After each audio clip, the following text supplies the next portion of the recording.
একটা রঙিন গ্রামে থাকতো দুই বন্ধু, টিনা আর টিনু।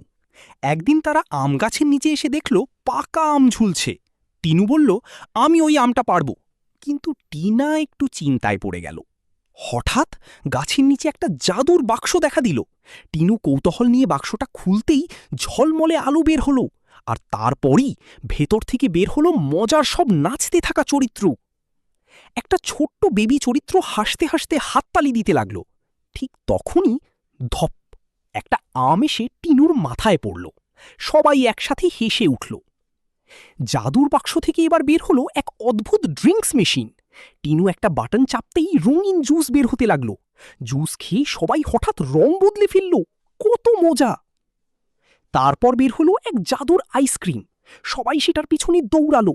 শেষে সবাই একসাথে বসে আইসক্রিম খেতে খেতে হাসতে লাগলো। আর এভাবেই শেষ হলো তাদের এক দারুণ